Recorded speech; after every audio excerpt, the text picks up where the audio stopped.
UP में अब Covid kit घोटाला हो गया है। सरकार ने घर घर कोरोना के सर्वे के लिए जो पल्स ऑक्सीमीटर और थर्मल स्कैनर खरीदने के आदेश दिए, उसे जिलों में तय कीमत से 5 गुना ज्यादा दाम पर खरीद लिया। सर दफ्तर के भीतर भाई लोग अलग ही लेवल पर एक्टिव हैं। ये आरोप खुद बीजेपी के विधायक और पदाधिकारी लगा रहे हैं। घोटाले में 2 अफसर सस्पेंड किए गए हैं और एसआईटी बिठा दी गई है। कमाल की रिपोर्ट।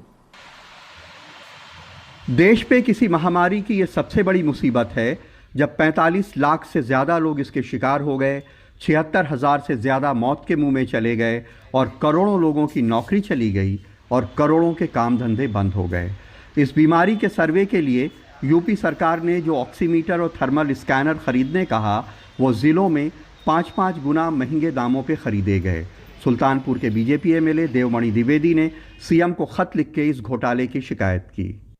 यहाँ का और अब इस बहाने से जिलों में या पूरे उत्तर प्रदेश में जहाँ पर भी इस तरह की होगा, जहाँ पर ज़्यादा अमाउंट का ढोंगा लगा है, उसको सबको फिर से रिफंड होना पड़ेगा, क्योंकि सरकारी ये तो हमारी सरकार ही घोटालों और गुंडागर्दी के खिलाफ आई है, तो उसमें कोई टॉलरेंस तो है नहीं, जीरो टॉलरेंस की बात है। सुल्तानपुर के डीएम ने कहा कि उनके ऊपर एमएलए का भ्रष्टाचार का आरोप गलत है। माननीय विधायक ने कभी ना ही मुझसे बात की है या ना ही मेरे सीडीओ से कोई भी फैक्ट्स को वेरीफाई किए। बिना वेरीफाई करते हुए इस तरह के इतना बड़ा आरोप है, वो भी सीधे सीधे जिला प्रशासन की छवि खराब करने के उद्देश्य से किया लग रहा है और ये बहुत ही अनफॉर्चुनेट है। ये पत्र आप सबको दिखा रहा हूँ। आम आदमी पार्टी के राज्यसभा सांसद संजय सिंह ने इसे लेकर ट्वीट किया, जिसमें उन्होंने ऑनलाइन शॉपिंग साइट्स की फ़ोटो लगाकर महंगे दाम पे ख़रीदने पे सवाल उठाए। उन्होंने लिखा कि योगी जी कृपया ध्यान दें, ऑनलाइन ख़रीदने पे जो ऑक्सीमीटर की कीमत 800 रुपये और थर्मोमीटर की कीमत 1800 है, तो डीएम सुल्तानपुर ने 9,950 रुपये में कोविड सर्वे किट क्यों ख़रीदा? किसने कितनी दलाली खाई? कोरोना के नाम पे भ्रष्टाचार श्मशान में दलाली के समान है। कि ये घोटाला कोई 1-2 जिलों तक सीमित नहीं है। कोरोना के महामारी के दौरान, कोरोना के संकट काल के दौरान ये घोटाला कहीं एक ग्राम पंचायत तक या एक ब्लॉक तक सीमित नहीं है, बल्कि ये घोटाला योगी सरकार ने पूरे उत्तर प्रदेश के अंदर किया है। यूपी में घर घर कोरोना का सर्वे हो रहा है। हेल्थ वर्कर थर्मल स्कैनर से बुखार और पल्स ऑक्सीमीटर से ऑक्सीजन लेवल और नब्ज की रफ्तार देख रहे हैं, ताकि कोरोना के लक्षण होने पे इलाज हो सके। यूपी में 1 लाख से ज़्यादा गांव हैं। अगर ये घोटाला ज़्यादा हुआ तो ये काफ़ी बड़ा भी हो सकता है।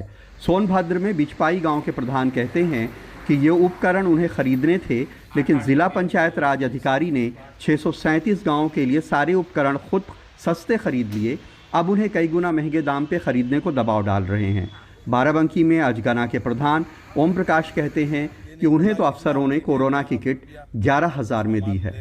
इसमें भ्रष्टाचार ये समझ में आ रहा है कि जब ये 2,500 से 3,000 के बीच मार्केट में है और ये 6,000 ले रहे हैं, तो जाहिर सी बात है 637 ग्राम पंचायतें हैं यहाँ पे, तो अगर उसका दाम देख लिया जाए तो कम से कम 2 करोड़ रुपए के आसपास तो भ्रष्टाचार में जा ही रहा है। अब उसके बाद में उसका बिल जो था, वो बिल हमसे बताए कि 11,000 बनेगा, तो हम अपना डोंगल लगा दिए और एडीओ पंचायत और सचिव या जिसने जहाँ से लाया हमको प्राप्त किया, वो अपना वो पैसा निकाले। या कुछ की पैसा प्रधानों को नहीं मिला, किसी प्रधान को पैसा नहीं मिला। अब सीएम योगी आदित्यनाथ ने घोटाले के इन आरोपों पे एसआईटी की जांच बिठा दी है। इसकी जानकारी सीएम ऑफिस के ट्विटर पे भी दी गई है।